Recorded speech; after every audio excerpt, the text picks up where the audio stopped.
क्वेश्चनार में आज शुरुआत करते हैं गुजरात के सियासी रण से। न्यूज़ नेशन आज आपको बताएगा कि मिशन गुजरात के लिए बीजेपी की रणनीति क्या है, बीजेपी के चाणक्य अमित शाह किस तरह चक्रव्यूह रच रहे हैं, मिशन 150 के टारगेट को अचीव करने के लिए बीजेपी ने कौन सा ब्लूप्रिंट तैयार किया है, साथ ही गुजरात में प्रधानमंत्री मोदी कितनी रैलियां करने जा रहे हैं। गुजरात के चुनावों से जुड़ी आज की बड़ी खबर सबसे पहले आपको दिखाते हैं। अंदाज वही है, तेवर वही है, लेकिन चुनौती नई है। गुजरात के गढ़ में किले को बचाना है, 22 साल की विरासत को महफूज रखना है और एक बार फिर सबकी नजरें टिकी है नरेंद्र मोदी पर। नरेंद्र मोदी नई ऊर्जा से जुट चुके हैं पार्टी के मिशन को अंजाम तक पहुंचाने में। इस साल अब तक 10 बार गुजरात का दौरा कर चुके हैं नरेंद्र मोदी और बताया जा रहा है कि चुनाव से पहले गुजरात में पीएम मोदी का तूफानी कार्यक्रम तय हो चुका है। सूत्रों के मुताबिक गुजरात में पीएम मोदी 50 से 70 रैली कर सकते हैं। दक्षिण गुजरात, सौराष्ट्र, कच्छ और मध्य गुजरात में मोदी की रैली हो सकती है। 10 नवंबर से मोदी प्रचार अभियान की शुरुआत कर सकते हैं। गुजरात में बीजेपी के लिए इस बार चुनौती इसलिए भी ज्यादा है क्योंकि पिछले 15 सालों में पहली बार बीजेपी मोदी के बगैर चुनाव के मैदान में उतरी है। बीजेपी के सामने छठी बार गुजरात में जीत हासिल करने की चुनौती है, लिहाजा बीजेपी के रणनीतिकार कोई भी चूक नहीं करना चाहते। राज्य में 182 सीटों में से बीजेपी ने खुद के लिए 150 सीटें जीतने का टारगेट रखा है। पहले खबर थी कि पीएम मोदी गुजरात में 15 से 18 चुनावी रैलियां कर सकते हैं, लेकिन अब कहा जा रहा है कि पीएम मोदी से 50 से ज्यादा रैलियां और रोड शो की गुजारिश की जा रही है। गुजरात चुनाव की सारी रणनीति खुद अमित शाह तैयार कर रहे हैं। अमित शाह ने पिछले कई दिनों से गुजरात में डेरा डाला हुआ है। चुनाव के ऐलान होने से पहले ही मोदी 40 दिनों के भीतर 5 बार गुजरात का दौरा कर चुके हैं। वो रोड शो के जरिए भी अपना दम दिखा चुके हैं और हर मुद्दे पर विरोधियों को जवाब भी दे रहे हैं। कुछ दिन पहले कांग्रेस उपाध्यक्ष राहुल गांधी ने जीएसटी को गब्बर सिंह टैक्स कहा था और पीएम ने अपने अंदाज में इसका जवाब दिया था।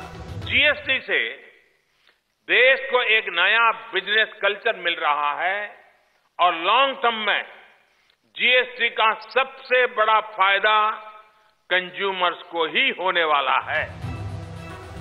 13 अक्टूबर से 25 अक्टूबर 2017 के बीच केंद्र और राज्य सरकार ने एक के बाद एक दर्जन भर घोषणाएं की है। इसमें Ahmedabad Mumbai bullet train line, Sardar Sarovar Narmada बांध, statue of unity, Okha Bet Dwarka पुल, रोरो फेरी सर्विस शामिल है। जानकारों के मुताबिक राहुल गांधी को भी गुजरात दौरे के दौरान अच्छा रिस्पांस मिला है, लिहाजा नरेंद्र मोदी कोई कोर कसर नहीं छोड़ना चाहते हैं। दूसरी तरफ कांग्रेस भी गुजरात में पूरी ताकत झोंकने वाली है। जहां बीजेपी के लिए सबसे बड़ा चेहरा नरेंद्र मोदी है, तो कांग्रेस के लिए सबसे बड़े स्टार प्रचारक राहुल गांधी है। कहा जा रहा है कि कांग्रेस भी राहुल की रैलियों के सहारे ही गुजरात फतह का सपना देख रही है। अहमदाबाद से पूरब पटेल के साथ न्यूज़ नेशन। बीजेपी गुजरात चुनावों के लिए जी जान जरूर लगा रही है, लेकिन उसकी राह में कुछ कांटे भी नजर आते हैं। पाटीदार नेता नरेंद्र पटेल के एक ऑडियो क्लिप से हड़कंप मचा हुआ है। नरेंद्र पटेल ने दावा किया है कि ऑडियो क्लिप में बीजेपी में हाल ही में शामिल वरुण पटेल की आवाज है, जिन्होंने बीजेपी में शामिल होने के एवज में 1 करोड़ रुपए रिश्वत देने की बात कही थी। हालांकि न्यूज़ नेशन इस कथित आवाज की पुष्टि नहीं करता, लेकिन इस खबर ने गुजरात की सियासत में हड़कंप मचा दिया है। पाटीदार नेता नरेंद्र पटेल का बीजेपी पर संगीन इल्जाम। बीजेपी में हाल ही में शामिल वरुण पटेल पर लगाए आरोप। 1 करोड़ रुपए के ऑफर दिए जाने का आरोप। ये तस्वीरें आपको याद ही होंगी जब पाटीदार नेता नरेंद्र पटेल ने मीडिया के सामने इन नोटों को दिखाए थे। आरोप ये लगाए कि उन्हें बीजेपी में शामिल होने के लिए वरुण पटेल ने 1 करोड़ रुपए रिश्वत देने की पेशकश की थी। डील के पैसों की पहली किश्त 10 लाख देने का आरोप लगाते हुए कुछ इस तरह पैसों को सामने रखा था। इसी क्लिप को लेकर अब एक ऑडियो क्लिप भी वायरल हो रहा है। दावा किया गया है कि इस ऑडियो में पाटीदार नेता नरेंद्र पटेल और बीजेपी की तरफ से उन्हें पैसे का ऑफर करने वाले वरुण पटेल के बीच की गई बातचीत है।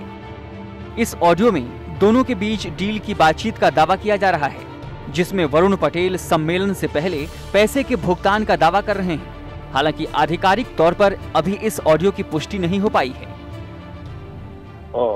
તમે રાત્રે રોકાવાની ગણતરી સાથે આવજો. રોકાવાની હા, એટલે કાલ બપોરે सम्मेलन છે, આજે તમારી પ્રેસ થશે, બરોબર, અને કાલ બપોરે તમારું सम्मेलन થશે, બરોબર ને?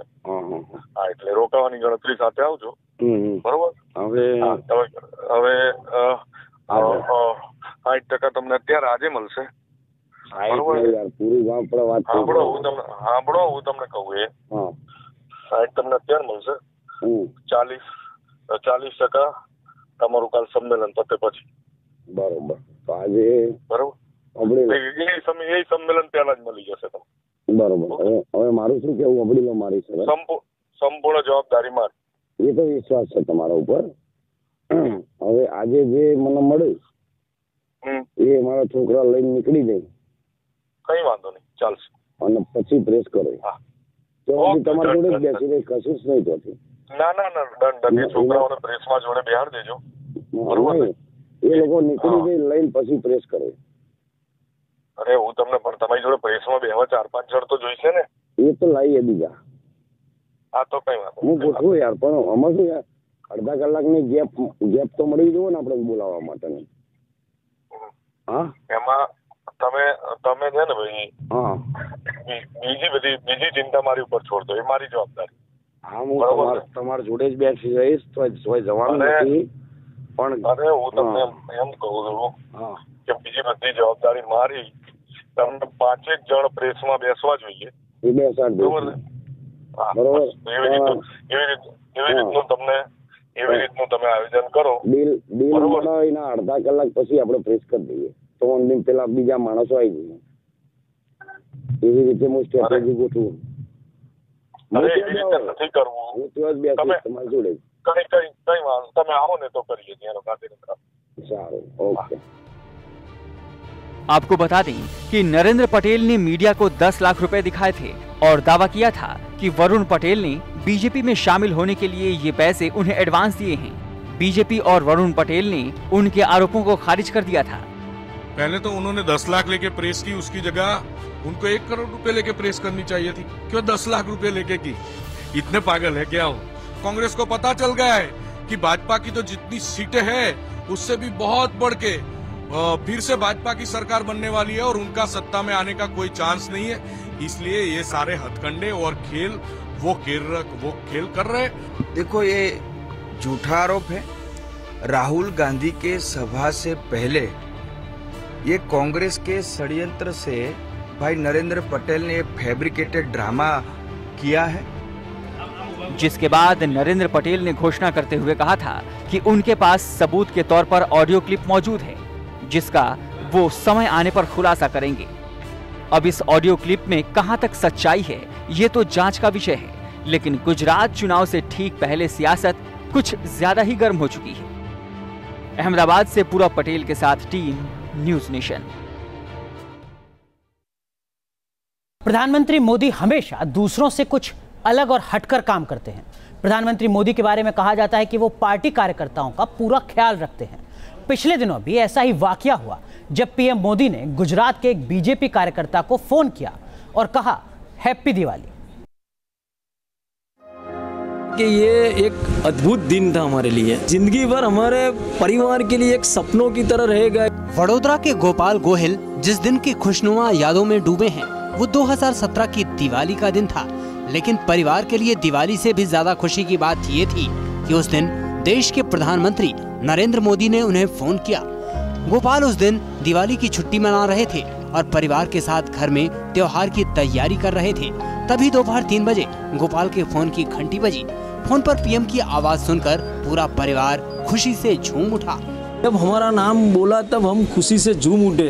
अद्भुत दिन था, अद्भुत समय था और सोनेरी अक्षरों से लिखा जाएगा ये दिन, क्योंकि हमारा परिवार को जब पता चला कि मोदी साहब बोल रहे हैं तो यहाँ से उठ के आए, यहाँ से उठ के आए।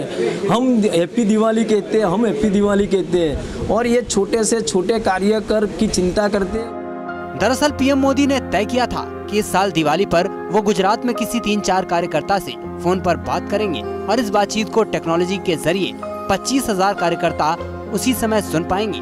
लेकिन गोपाल गोहिल को अंदाजा नहीं था कि ऐसे खुशनसीब कार्यकर्ता वो भी होंगे। टेक्नोलॉजी के माध्यम से 25,000 व्यक्तियों के साथ बात करने वाले थे, उसमें से 3-4 व्यक्ति के साथ सीधी बात करने वाले थे, परिवार को दिवाली की शुभकामना और नूतन वर्षा अभिनंदन देने वाले थे। उसमें से मैं एक गोपाल गोहिल लकी हुआ। पीएम मोदी ने गोपाल गोहिल और उनके परिवार से करीब 4 मिनट तक गुजराती में बात की। पीएम मोदी ने ट्विटर के जरिए इस बातचीत का जिक्र भी किया। गोपाल भाई को मैं पहले से एक शानदार शख्स के तौर पर जानता था और अब देश भी उन्हें जानने लगा होगा। वडोदरा के गोपाल गोहिल शहर में अपनी स्टेशनरी और फोटोकॉपी की दुकान चलाते हैं। इसके अलावा वो बीजेपी के कार्यकर्ता के तौर पर भी काम करते हैं। पीएम ने गोहिल और उनके परिवार से बात कर न केवल उनका हौसला बढ़ाया, बल्कि पीएम के इस तरीके के संवाद ने गुजरात में पार्टी के लाखों कार्यकर्ताओं में नई ऊर्जा फूंक दी है। Team news nation. गुजरात के विधानसभा चुनाव की सियासी गर्मी आसपास के सूबों में भी महसूस की जा रही है। महाराष्ट्र में बीजेपी के साथ सरकार चला रही शिवसेना ने अब मोदी के जादू को फीका बताते हुए राहुल गांधी को पीएम मटेरियल कह दिया है। सवाल ये कि आखिर शिवसेना किस रास्ते की ओर जा रही है? क्या शिवसेना का बीजेपी से मोहभंग हो रहा है? गुजरात के चुनावी रण में सत्ताधारी बीजेपी और पीएम मोदी के लिए एक साथ 3 मोर्चे पर जंग की चुनौती है। सहयोगी दल भी अब मोदी के जादू पर सवाल उठाते और राहुल की तारीफ करते नजर आ रहे हैं। चुनाव की तारीखों के ऐलान से पहले गुजरात में पीएम मोदी के एक के बाद एक दौरे हुए। अपनी जनसभाओं में पीएम मोदी कभी 3 साल के कामकाज का हिसाब देते दिखे तो कभी गुजरात को विकास की ऊंचाइयों पर ले जाने के दावे और वादे करते दिखे। चुनावी चुनौती से निपटने के लिए पीएम मोदी और बीजेपी हर तरह से जुटी हुई है, लेकिन अब उसे नया चैलेंज उसी के सहयोगी दल शिवसेना ने दे दिया है। शिवसेना ने पीएम मोदी के जादू को फीका बता दिया है। 3 साल पहले वाली बात नहीं रही है, राहुल गांधी के लिए भी और प्रधानमंत्री मोदी जी के लिए भी। शिवसेना के तीखे सुर न सिर्फ पीएम मोदी के जादू को फीका बता रहे हैं, बल्कि राहुल में पीएम पद की संभावनाएं भी देख रहे हैं। जिस प्रकार से राहुल गांधी प्रचार में उतरे हैं और जुटे हैं, लोग उनके सुनने के लिए भीड़ भी आती है। वो अगर देखे तो राहुल गांधी का नेतृत्व बन रहा है। कांग्रेस पार्टी को एक नेता लीडरशिप मिल गई है और राहुल गांधी नेतृत्व कर सकता है। चुनाव के वक्त सहयोगी दल के मुंह से ऐसी बातें सुनकर बीजेपी बौखला गई है।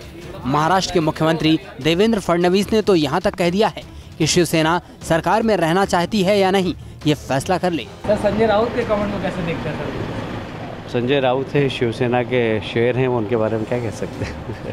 शिवसेना का भी मानना है कि इस चुनाव में गुजरात में विपक्ष मजबूत होकर खड़ा हो रहा है। ऐसे में जीएसटी और बेरोजगारी जैसे मुद्दों पर राहुल गांधी हर रोज मोदी सरकार पर तीखे वार कर रहे हैं। The situation of joblessness in the country is extremely worrying. The government is creating a massive army of unemployed youth, which is toxic and dangerous. Gujarat में जिस तरह 3 युवा नेताओं हार्दिक पटेल, अल्पेश ठाकुर और जिग्नेश मेवानी की चुनावी चाल ने सियासत का पारा और चढ़ा दिया है। पाटीदार से लेकर दलित और SC/ST वोट बैंक को लेकर चल रही खींचतान में किसी भी दल के लिए ये कहना मुश्किल है कि इस बार फतह का ऊंट किस करवट बैठेगा। Team news nation. छत्तीसगढ़ के कथित सीडी कांड में पुलिस ने यूपी से पत्रकार विनोद वर्मा को गिरफ्तार किया है। पुलिस का आरोप है कि विनोद वर्मा ने सीडी के जरिए एक मंत्री को ब्लैकमेल करने की कोशिश की है। विनोद वर्मा का कहना है कि उनके पास पेन ड्राइव है, सीडी नहीं। विनोद को कोर्ट ने ट्रांजिट रिमांड पर भेज दिया है। अब छत्तीसगढ़ पुलिस उन्हें लेकर रायपुर जा रही है।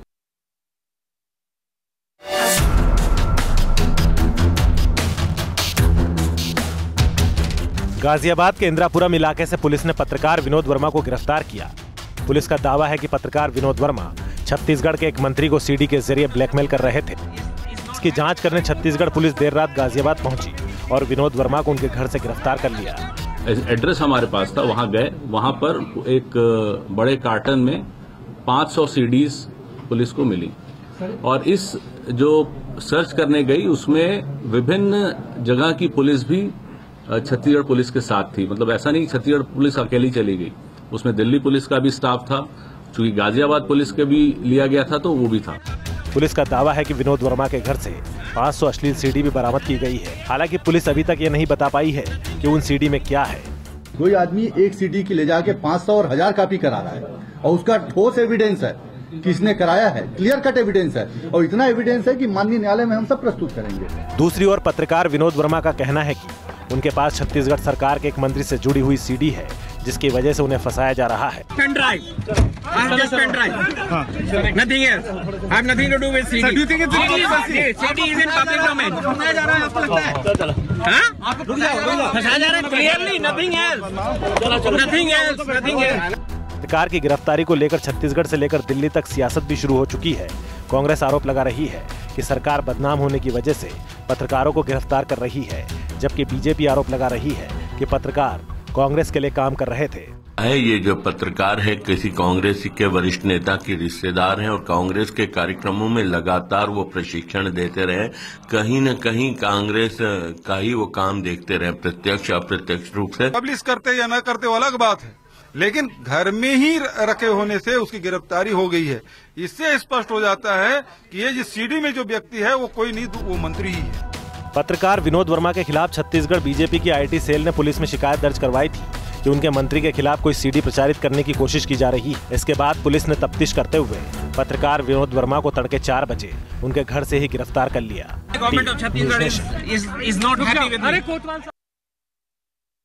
पत्रकार विनोद वर्मा की गिरफ्तारी जिस कथित सीडी को लेकर की गई है, उसके बारे में छत्तीसगढ़ बीजेपी के आईटी सेल ने पुलिस में शिकायत की थी।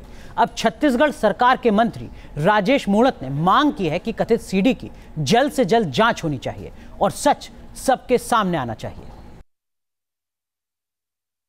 पूर्णतः मैं आपके सामने इस बात को स्पष्ट करना चाहता हूं, माननीय मुख्यमंत्री जी से, माननीय भारतीय जनता पार्टी के प्रदेश अध्यक्ष से, पूरे लोगों से आग्रह करता हूं कि इस सीडी की जितनी जल्दी हो जांच, जिस स्तर पे जांच करा सकते हैं, चाहे फॉरेंसिक की जांच कराएं या अन्य कोई भी एजेंसी से जांच करा करके तथ्य से तथ्य की जनता के बीच में आकर के उजागर करें। ये राजनीति के अंदर पहली बार मेरे को देखने को मिला है कि भारतीय जनता पार्टी को या भारतीय जनता पार्टी के नेताओं को अन्य किसी रूप में कोई घेर नहीं पाया। यह चरित्र हत्या का जो प्रयास चालू हुआ है, मैं इसकी निंदा करता हूं और मीडिया साथियों के माध्यम से पुनः आग्रह करता हूं कि जिस भी एजेंसी से हो, इसकी जांच कराकर इसकी सार्वजनिक की जानी चाहिए। बात बच्चों की जान का दुश्मन बन चुकी ऑनलाइन ब्लू व्हेल चैलेंज की। इस जानलेवा गेम का मामला अब देश की सबसे बड़ी अदालत तक पहुंच चुका है। सुप्रीम कोर्ट ने ब्लू व्हेल को राष्ट्रीय समस्या करार दिया है। केंद्र सरकार ने ब्लू व्हेल गेम के खतरे से निपटने के लिए एक कमेटी बनाई है जो अगले 3 हफ्ते में अपनी रिपोर्ट देगी।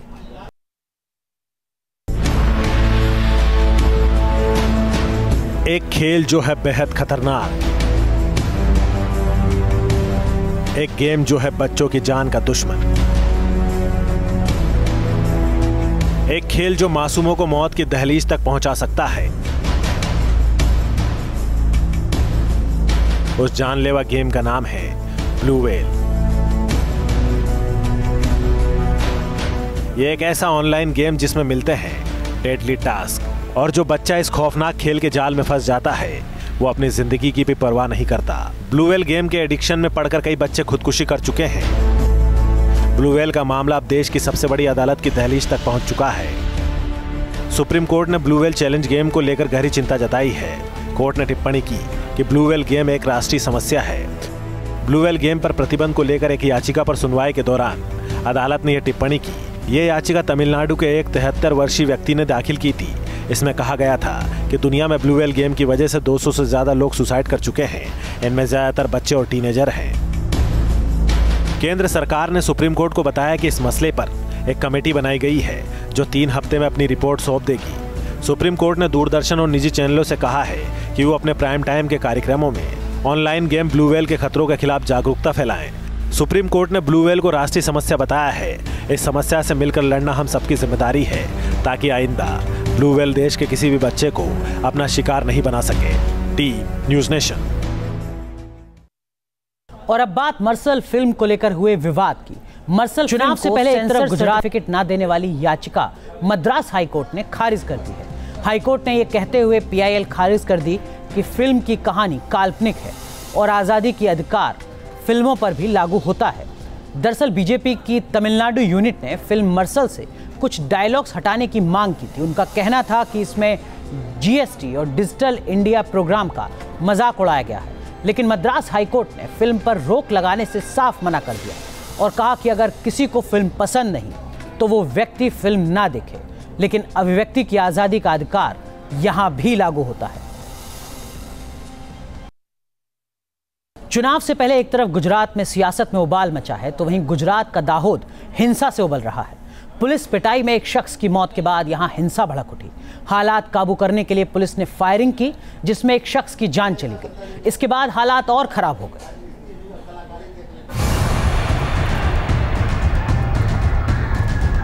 हिंसा से दहक उठा दाहोद। भीड़ ने थाने पर किया पथराव और आगजनी। पुलिस हिरासत में मौत के बाद दाहोद के गरबदा में इस कदर बवाल मचा कि सड़क पर सिर्फ पथराव और हिंसा के निशान नजर आने लगे। सूत्रों के मुताबिक पुलिस चोरी के एक आरोपी के भाई को पूछताछ के लिए गुरुवार रात थाने ले गई।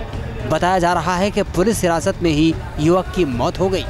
घटना से नाराज गांव वाले दोषी पुलिसकर्मियों के खिलाफ शिकायत दर्ज कराने की मांग कर रहे थे। इस मांग को लेकर सैकड़ों गांव वालों ने पहले थाने का घेराव किया और फिर गुस्साई भीड़ ने अचानक पथराव शुरू कर दिया। भीड़ ने पुलिस की गाड़ी को भी आग के हवाले कर दिया। हालात को काबू करने के लिए पुलिस को फायरिंग करनी पड़ी। बताया जाता है कि पुलिस फायरिंग में एक किसान की मौत हो गई, जबकि कुछ लोग घायल भी हो गए। पुलिस की इस कार्रवाई से गांव के लोगों का आक्रोश और बढ़ गया और हिंसा तेज हो गई। दाहोद में हिंसा के मद्देनजर पुलिस के आला अधिकारी हालात पर नजर बनाए हुए हैं और मौके पर भारी संख्या में पुलिस बल भी तैनात किया गया है। Team news nation. Jammu Kashmir में अब सरकारी संपत्ति को नुकसान पहुंचाना महंगा पड़ेगा। सरकार के नए अध्यादेश के मुताबिक ऐसी संपत्ति को नुकसान पहुंचाने वाले को 5 साल तक की जेल हो सकती है। इसके अलावा इसमें जुर्माने का भी प्रावधान किया गया है। इस अध्यादेश की मंजूरी राज्यपाल NN वोहरा ने दे दी है। जम्मू और घाटी में पत्थरबाजों पर लगेगी लगाम। नफरत की आग में नहीं झुलसेंगे स्कूल और बस। अध्यादेश के जरिए प्रदर्शनकारियों पर कसेगा शिकंजा। घाटी में आए दिन होने वाले प्रदर्शन और उसमें भड़कने वाली हिंसा के साथ सरकारी संपत्तियों को पहुंचने वाले नुकसान को देखते हुए सरकार ने नया अध्यादेश लागू किया है। इसके जरिए अब प्रदर्शनकारियों से सख्ती से निपटा जाएगा। जम्मू कश्मीर के राज्यपाल NN वोहरा ने इससे जुड़े अध्यादेश पर अपनी मुहर लगा दी है।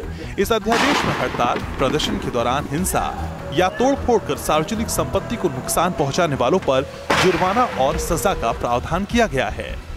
सरकार का ये नया अध्यादेश फौरन लागू हो गया है। सरकार ने Jammu and Kashmir public property prevention and damage amendment ordinance 2017 लागू किया है। इसमें सार्वजनिक संपत्तियों से जुड़े कानून में कुछ बदलाव किए गए हैं। इसके तहत सार्वजनिक और प्राइवेट संपत्तियों को नुकसान पहुंचाना अपराध होगा और इसके लिए उकसाने वाले सीधे जिम्मेदार होंगे। बंद, हड़ताल या किसी भी तरह के विरोध प्रदर्शन में सार्वजनिक के साथ निजी संपत्ति को नुकसान पहुंचने पर इसे बुलाने वाले को 2 से 5 साल की सजा होगी। साथ ही संपत्ति के बाजार मूल्य के बराबर का जुर्माना भी देना होगा। पहले के मौजूद कानून में सार्वजनिक संपत्ति के नुकसान की भरपाई की व्यवस्था तो थी, मगर इस बार के अध्यादेश में प्राइवेट संपत्तियों को जोड़ दिया गया है। जाहिर है, जिस तरह से जम्मू कश्मीर में बंद, हड़ताल और हिंसक प्रदर्शन उसकी नियति बन चुकी थी, उसमें सरकार का ये नया अध्यादेश काबू पाने का नया हथियार होगा। Team news nation. हिंदुस्तान में आतंक की साजिश रचने वाले पाकिस्तान के काले चेहरे का पर्दाफाश अब आतंकियों के बीच भी होने लगा है। अगस्त में घाटी में मारे गए लश्कर आतंकी अबू दुजाना का एक ऑडियो क्लिप सोशल मीडिया में चल रहा है, जिसमें दुजाना पाकिस्तान में बैठे आतंकी सरगना पर आतंकियों को मरवाने का ही आरोप लगा रहा है।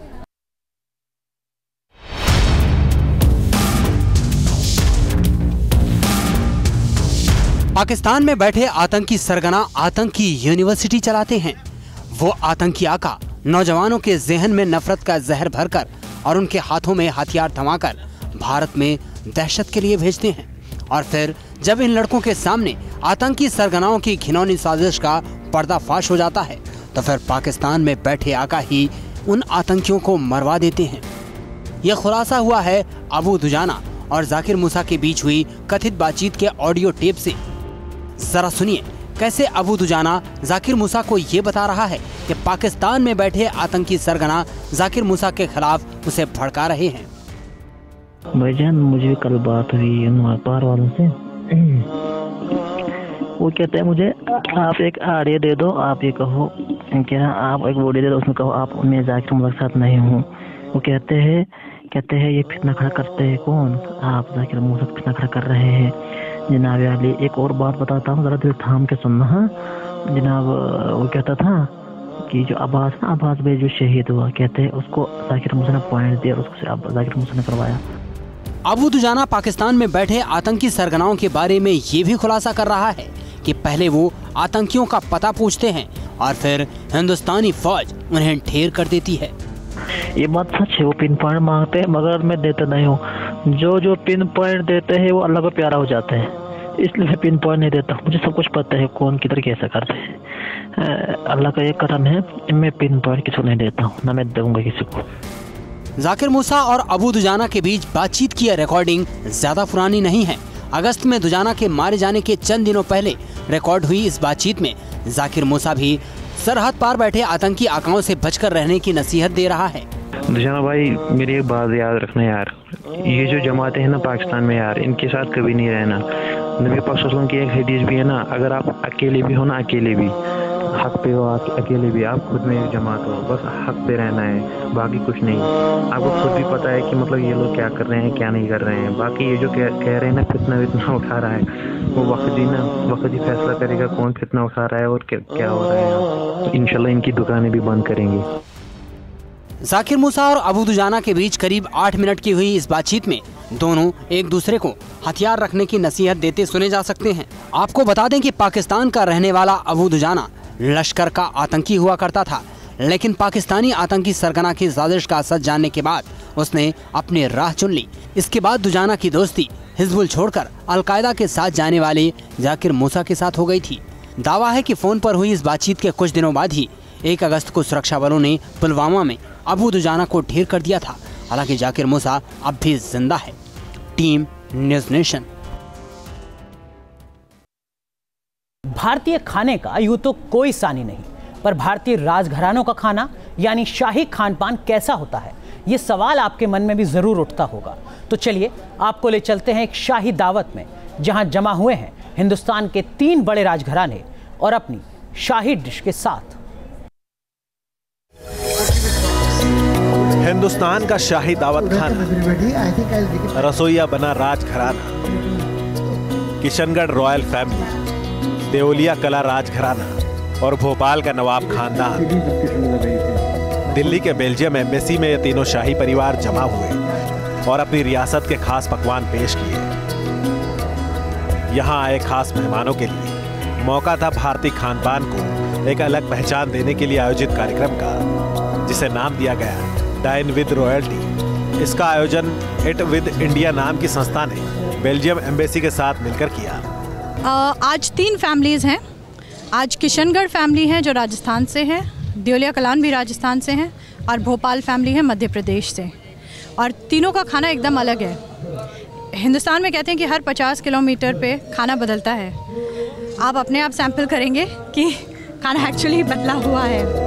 दरअसल बेल्जियम में भारतीय खानों का काफी क्रेज है। यहाँ के लजीज पकवानों के दीवाने बेल्जियम वासी भी हैं। मगर इस कार्यक्रम के जरिए खाने के साथ साथ दोनों देशों के लोग एक दूसरे की संस्कृति से भी रूबरू हुए। पूरी में क्या बोलते हैं, जब आप बोलते हैं तो उनको रउआ बोला जाता है। तो रउआ आई हमरे घर, बहुत स्वागत करो। इस मौके पर तीनों राजघरानों ने अपने शाही किचन के खास पकवान तैयार किए, जिनमें स्वीट डिश से लेकर नमकीन व्यंजन भी थे। मगर मेन्यू में फोकस किया गया ट्रेडिशनल डिशेज पर। कहते हैं कि दिल का रास्ता पेट से होकर गुजरता है और यहाँ पर डाइन विद रॉयल्टी ने एक ऐसा रास्ता चुना जो शाही रास्ता था, यानी कि शाही खाना यहाँ पर शोकेस किया गया। बहुत कुछ था यहाँ पर, और कल्चर था, हेरिटेज था, उनकी विरासत थी, और विरासत के साथ वो जो क्विजीन उन्होंने पेश की थी वो कैसी थी, वो यहाँ पर जो मेहमान आए थे उनके चेहरे से साफ दिखाई दे रहा था। स्वाद के कदरदानों के लिए यहाँ संगीत का भी इंतजाम किया गया था।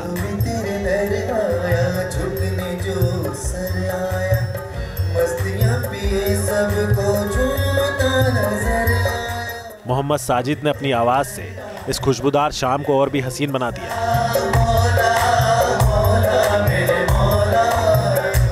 Naved Siddiqui, news nation, Delhi.